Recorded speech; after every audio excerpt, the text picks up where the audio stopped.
Bonjour chers amis. Ah, le temps monte. L'opposition ivoirienne a décidé de prendre ses responsabilités enfin concernant cette CEI-là. Vous savez, depuis un certain nombre de mois, l'opposition fait des revendications par rapport à cette CEI-là, que tout le monde aujourd'hui remet en cause. Oui, déjà l'audit, QBia refuse d'en faire. La RLE, QBia refuse d'en faire. Et toutes les revendications qui sont faites, mais concernant les irrégularités qu'on a tous constatées, parce qu'il y a quand même pléthore d'irrégularités sur la liste électorale. Donc, malgré toutes les réclamations qui sont faites, QBia refuse d'entendre raison, parce qu'il travaille pour le compte du pouvoir en place. Et à chaque fois, quelle est la Libye qu'on nous présentait? À chaque fois qu'on se plaint, on nous dit, mais attendez, mais vous avez vos représentants au sein de cette CEI-là, qu'est-ce qu'ils y font? On sait tous que même si déjà les leaders des partis politiques ne sont pas écoutés, ce ne sont pas des individus qu'on va mettre au sein de cette CEI-là qui seront bien sûr écoutés, même s'ils y sont pour travailler pour le compte donc des partis politiques. Et ça a été relevé maintes fois. Donc, QBia, aujourd'hui, tous les éléments sont réunis pour nous faire comprendre que QBia travaille pour le métier du pouvoir en place. Et face donc à leurs responsabilités qui sont aujourd'hui mises en avant, les présidents Laurent Gbagbo et Tidiane Thiam ont décidé donc de rappeler à l'ordre ou retirer même de la CEI leurs différents représentants. Donc c'est le PPACI déjà qui a donné le mot d'ordre. Voilà, sur ce chantier-là, c'est le PPACI qui a donné le ton. C'est le président Laurent Gbagbo qui a enclenché.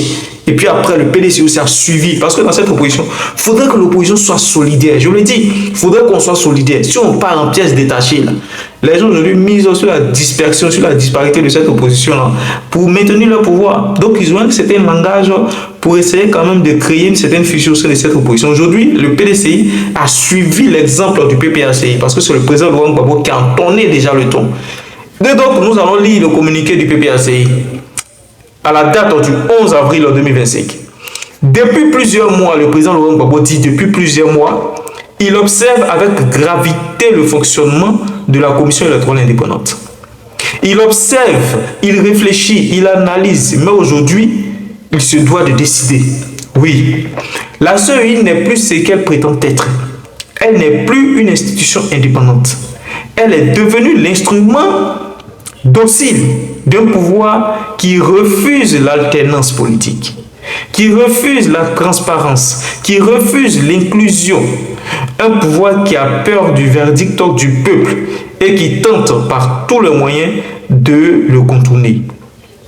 Face à cette situation, j'ai pris la décision de suspendre la participation du PPACI à la commission électorale indépendante.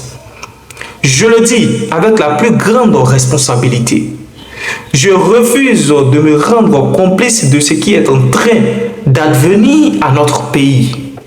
Je refuse de cautionner un processus électoral qui porte déjà les stigmates de l'exclusion, de la fraude et de la manipulation. La CEI aujourd'hui viole ses propres textes pour satisfaire les intérêts du pouvoir. Elle tente d'écarter des leaders de l'opposition de la course présidentielle. Elle refuse d'auditer une liste électorale gangrénée par des ingrédients, par des irrégularités massives. Elle ne tient aucun compte des réclamations légitimes de l'opposition. Et elle tente d'imposer de nouvelles règles contraires au code électoral pour verrouiller davantage le contentieux. En 2011, la Côte d'Ivoire a connu le pire, et cela à cause d'une CEI partielle, soumise, instrumentalisée par l'opposition d'alors aujourd'hui au pouvoir.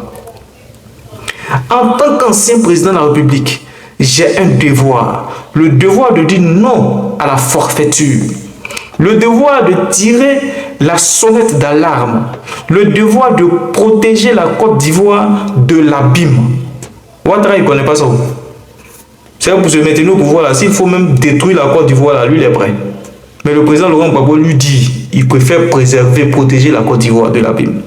Je demande donc solennellement à notre représentant au sein de la CEI de suspendre immédiatement toute activité dans cette institution jusqu'à nouvel ordre. Donc c'est à Demba Traoré qu'il adresse ce message-là. Tu suspends systématiquement tes activités au sein de la CEI. Cela est nécessaire car nous ne voulons plus d'un notre 11 avril. Ah, le président Laurent Gbagbo a parlé. Voilà. Tout le monde voit la crise monter.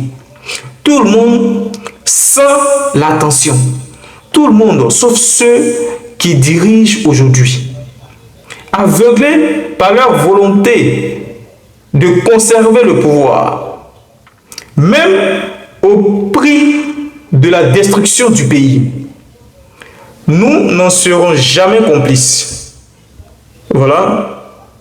Nous n'en serons jamais complices. Nous demandons donc l'ouverture d'un dialogue politique sincère entre les principaux partis politiques de l'opposition, la société civile et le pouvoir, pour remettre la Côte d'Ivoire sur le chemin d'élections crédibles, inclusives et apaisées.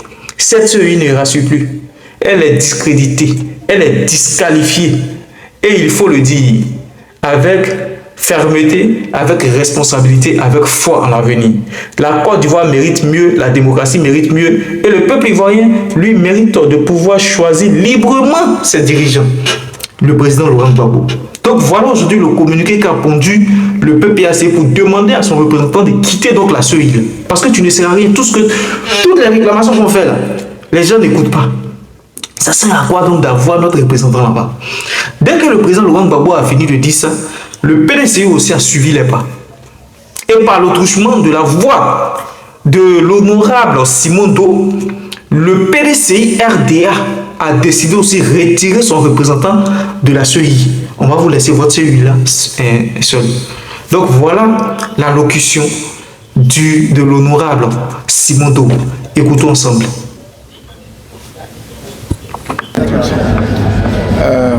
Chers amis de la presse, nous voulons encore vous dire merci d'être venus aussi nombreux ce matin pour nous écouter. Vous avez appris ce matin, comme nous tous, que le juge du référé s'est déclarée incompétente sur le dossier de Madame Yapo Valérie contre le PDCI-RDA.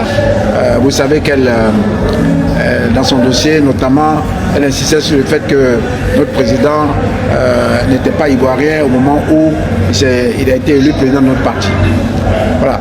Ce qu'on peut dire là-dessus, dans tous les cas, c'est que nous pensons que c'est une décision juste.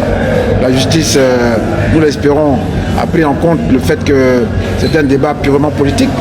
Elle n'a pas la responsabilité de s'immiscer dans les questions politiques. Nous espérons que c'est un premier signal important pour que personne dans ce pays n'utilise la justice comme un porte-avions pour arriver à ses fins.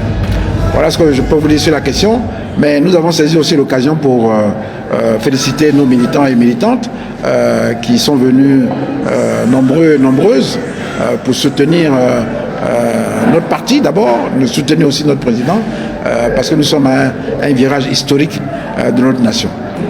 La Côte d'Ivoire aujourd'hui est classée parmi les IDH les plus faibles du monde. Nous sommes 166e, je crois.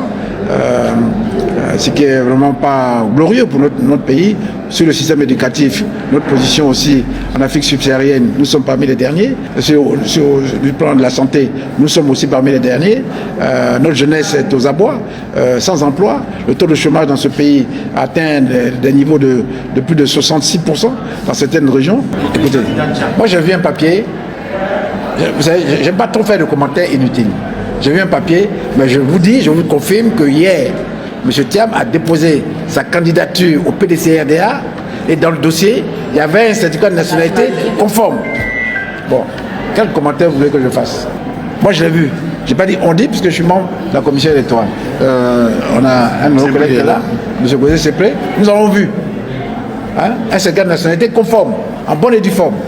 Bon, après, le reste... quand le juge... Alors, il y a des juristes parmi nous ici, quand un juge dit je ne suis pas compétent, bon, il n'est pas compétent.